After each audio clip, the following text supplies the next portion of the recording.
రాష్ట్ర విభజన జరిగి పుష్కర కాలం గడిచిపోయింది. ఇప్పుడు హఠాత్తుగా ఆంధ్రప్రదేశ్లోని కొందరు నేతలకు తెలంగాణ అవసరం వచ్చింది.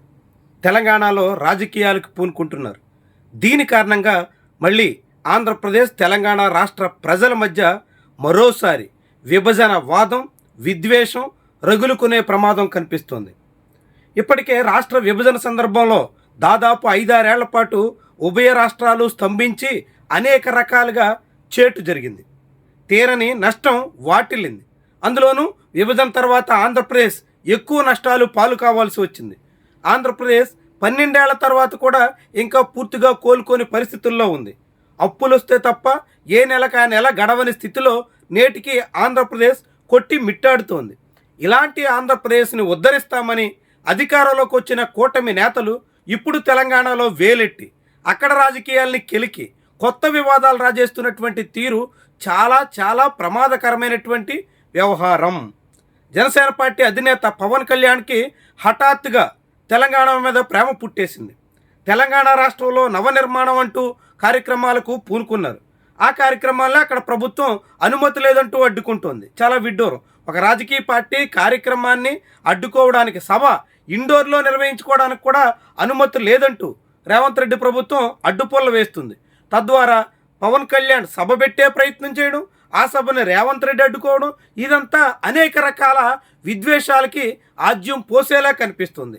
అనవసర ఉద్రిక్తతలకి దారి తీసేలా మారుతోంది. ఇది చాలా తీవ్రమైనటువంటి పరిణామాలకి దారి తీస్తుంది అనేటువంటి అభిప్రాయం గతంలో 2014 ముందు నాటి పరిణామాలు గమనించినటువంటి వాళ్ళకి ఎవరికైనా ఇట్టే అర్థమవుతుంది. 12 ఏళ్ల తర్వాత ఇరు రాష్ట్రాలు ఎవరి బాటలో వాళ్ళు సాగుతున్నారు, ఎవరి అభివృద్ధి కోసం వాళ్ళ ప్రయత్నాలు చేస్తున్నారు.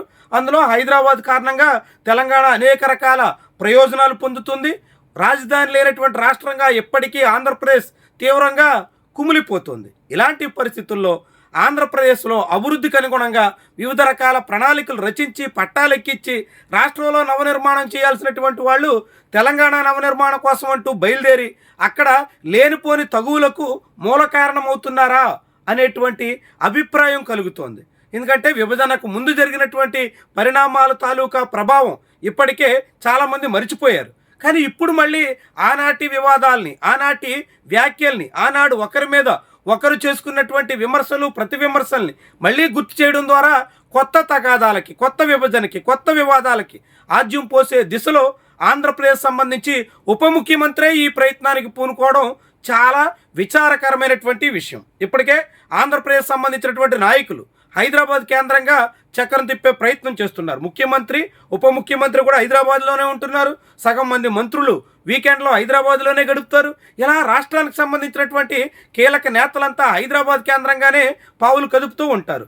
హైదరాబాద్లో ఉన్నటువంటి ఆస్తులు, వాళ్ళ ప్రయోజనాలు, వాటికి తగ్గట్టుగా కథ నడుపుతూ తెలంగాణ, ఆంధ్రప్రదేశ్ రాష్ట్రాల మధ్య, ప్రజల మధ్య కొత్త చిచ్చు రాజేసేటువంటి ప్రయత్నం చేయడం ఏ రకంగానూ సమంజసమైనటువంటి పని కాదు.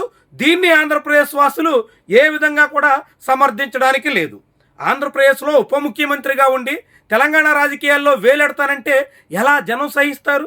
రెంటికి చెడ్డ రేవడిగా మారతారనేటువంటి అభిప్రాయం ఉన్నప్పటికీ ఆంధ్రప్రదేశ్ ప్రజల్ని ఎట్టయినా ఏదైనా నమ్మించవచ్చు అనేటువంటి అతి విశ్వాసం కాకపోతే ఇలాంటి ప్రయత్నానికి ఎవరు పూనుకుంటారు?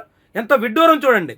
రాష్ట్ర విభజన సందర్భంగా 2014 ఎన్నికల్లో పోటీ చేసిన తెలుగుదేశం దాదాపుగా అక్కడ దుకాణం సర్దుకుంది. కమిటీ అయితే ఉంది, కానీ నామమాత్రపు కార్యక్రమాలకే పరిమితం అవుతుంది.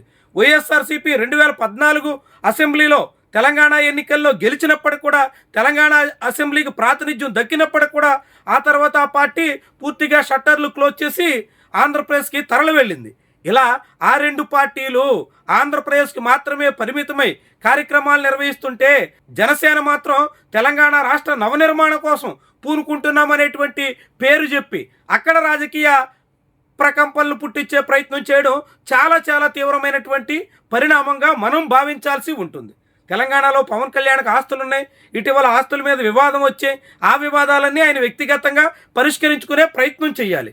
కానీ ఇప్పుడు ఏకంగా తెలంగాణ, ఆంధ్రప్రదేశ్ మధ్య కొత్త చిచ్చు రాజేసేటువంటి దిశలో ఆయనే బరిలో దిగడం చాలా ఆందోళన కలిగించేటువంటి అంశం. ఎందుకంటే స్వయంగా ఆయనే రాష్ట్ర విభజనను వ్యతిరేకించారు.